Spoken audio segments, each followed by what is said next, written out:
Hello there and welcome again to our Joyful Journey Canada. Ayan, ang happy namin ngayong umaga kasi meron kaming na-receive na good news at meron ako mga nabasang good news kagabi. So, i-share ko yun sa inyo. No? So, yung good news sa amin ay hindi pa naman kami PR. So, I hope yun talaga yung pinaka-good news, yung PR na kami. Pero hindi pa po, unfortunately. Ganun pa man ay okay lang din kasi haba-haba pa naman ipag-aantay natin. Pero, ayun, may pumasok nga na extrang pera sa amin. Sa amin talaga good news yung mga ganon. May pumasok na sa carbon tax rebate yata yun. So 675 siya. Pag kinonvert mo sa peso, parang around magkano ba yan? 27? Ganyan talagang alam mo yun, God provides. Kasi iniisip ko of course, may mga binabayaran kami dito. May mga binabayaran kaming doon kila ate. Tapos eye exam pa yung mga bata. Sigurado yan, na magsasalamin sila. Tapos naiisip ko, baka hindi ako makapag-enroll nitong SEM na to. Kasi nga, mag-enrollment na yan, Baka mapagsarahan ako ng enrollment, wala pa naman kaming extrang budget. Tapos biglang dumating ito, So nakakatuwa naman. At ako yung makaka-enroll ng aking masteral. So ako po kasi ay kasalukuyan nag-aaral ng masteral sa special education.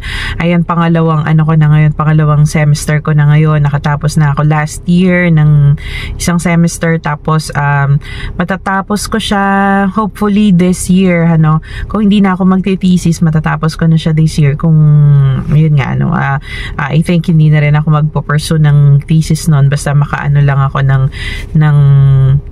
lang ako ng enough units para kapag pina-evaluate ko yung aking credentials ay graduate na ako at may undergraduate ako ng masters, ganyan. Graduate ako ng bachelor tapos may undergraduate ako ng masters. So kasi balak din namin talaga, or balak ko din na kung bibigyan ng pagkakataon na maging learning support teacher, So ito yung mga teachers na nagbibigay nagpa-plan sa mga dapat na gawin doon sa mga bata na mayroong special needs. Kasi lingid po sa yung hindi pa nakakaalam, ako po ay may anak na may special needs, si J-Rold. So grade 3 na po siya. Ayan, tapos nakikita ko na magandang opportunity din yung masteral na yan ng special education. Actually, marami din ako natutunan sa mga dapat na sa mga support na dapat na binibigay sa mga bata diyan na may mga special needs. Ayun, tapos kaya nga yun, nainganyo akong mag-pursue ng ganito ng master kasi may opportunity din sa mga teachers dito na makapagturo dito. O yung isa, yung ECE, tas ito nga, pwede ka ding maging learning support teacher. Ayan. So ayun na nga So wag tayong titigil na mga arap sa professional growth natin, kasi importante din na meron tayong kahit papaano ay bala, kumbaga. Although hindi pa tayo sumasalang sa gera, dapat nakahanda na tayo para may bubunutin ka lagi, 'di ba? May chance lagi na nandyan. If ever mag-present ang pagkakataon, meron kang choice, So ayan, so yun nga palang aking pag-aaral ay online siya. Kung gusto yung mag-aral, pwede naman yung mga online, kasi marami din naman sa Pilipinas na online classes. Dahil dito napakamahal, kaya sa Philippines pa rin ako nag-enroll, Napakamahal dito ng pag-aaral ng ganyan, lalo na kapag sa linya ng education ka. Yung sa healthcare nga 7,000 mahigit yung 6 months nila, Tapos, syempre, pag international, international student, considered kami international student dahil kami nga ay worker or TFW. So, wala naman kaming permanent residency pa. So, ayan. Pero pag permanent resident na kami, actually, balak ko mag-aral ng nursing. Makatapos sana ako ng ganyan. Para naman, alam mo yun, bago man lang mag-college yung anak ko, ay meron na kaming pangbala, kumbaga. Tapos kapag ako ay nakakapagtrabaho na, o yung asawa ko naman, pwede naman na din siyang mag-pursue ng education na gusto niya. Pareho kaming gustong makapag-pursue ng education dito para naman, kasi medyo late na kaming nag-start dito. Ang tanging way na lang namin para naman hindi kami mahirapan dahil magka-college na nga yung matagal pa naman, 4 na taon pa, pero parang na kami, pinaghahandaan na rin namin yan. Syempre, magbabahay pa kami. Ayan, if ever man na maging PR. So may mga plans na rin kami na ganyan, no? Kung doon na namin ina-align yung mga plans namin na kung kami ay magiging PR, ganito yung mga gagawin namin. So ayun, so yun nga, balik tayo doon sa online education na kinukuha ko. Maganda din naman yun, no? Especially pagka ikaw yung tipo ng tao na hindi mo kailangan ng spoon feeding. Kasi syempre ako, background ko, teacher ako sa Pilipinas, no? So talagang sa amin, research ka tapos present ka, ganun ang gawain namin. So hindi namin kailangan ng spoon feeding type ng education. Basta bigyan mo lang kami ng syllabus, yun na yun, makikita na namin doon kung ano yung mga dapat naming i-research, mga references, ganun na yun. Ayun, so magkano ang tuition ko doon? Less than 20,000 lang per sem. Tapos nakakakuha ko ng 4 subjects. Tapos tri-semester siya. Ayan, so hopefully nga, ayan, makatapos na tayo this year, December this year, Tapos yung ikalawang good news naman natin ay yung yung province ng Manitoba, yung kanyang immigration minister ay naglabas nga ng statement na kailangan niya ang target niya daw is 1,200 PRs this year. Despite sa mga paghihigpit sa immigration, no, talagang makikita pa rin natin yung kanyang pakikipaglaban na kailangan talaga dito sa Manitoba ng mga PR, lalo na doon sa mga rural areas, no, yung mga West Central Manitoba, yung part na yan na dinidevelop.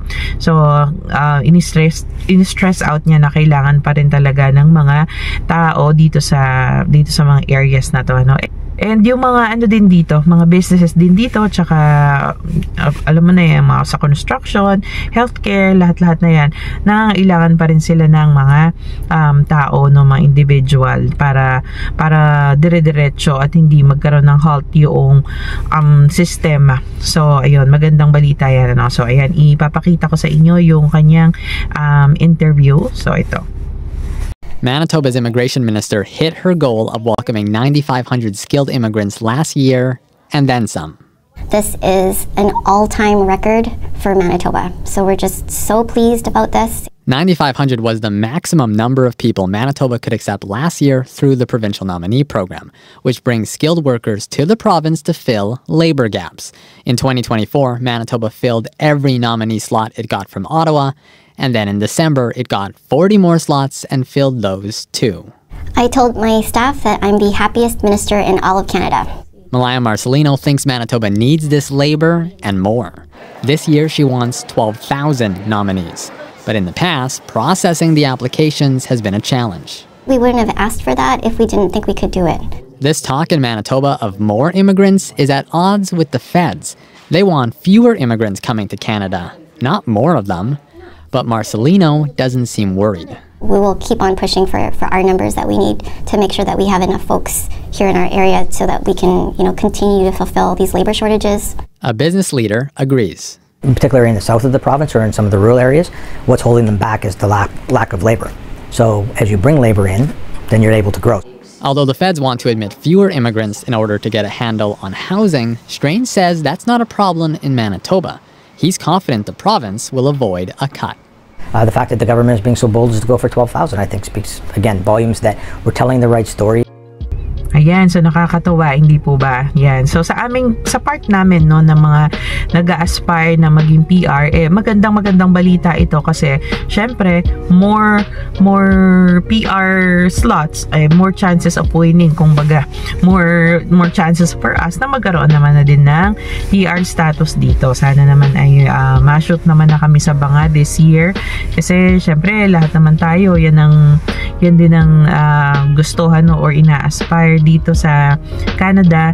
So ayan, I hope na tayo ay let's pray for each other, no, kasi yan ang isa sa kailangan natin ngayon, and let's trust na ang lahat ng mga pag-aayos na to sa immigration is para din sa ikakaganda at ikakabuti ng economy ng Canada in the future. Hindi man natin maramdaman agad-agad, no, like in the next 5 years, hindi man natin agad-agad maramdaman yon, pero I think yung mga anak naman na natin ang magbe-benefit nun, no, once na yun nga, maging permanent resident tayo dito at dito na tayo mamalagi.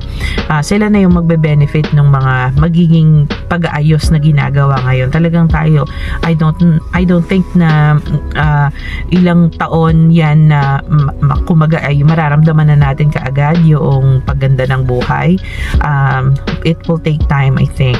Pero yun nga, sabi ko nga, para na lang din sa mga anak natin and tayo sa pagtandaan natin, ano.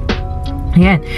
I hope everybody's doing great, and God bless us always.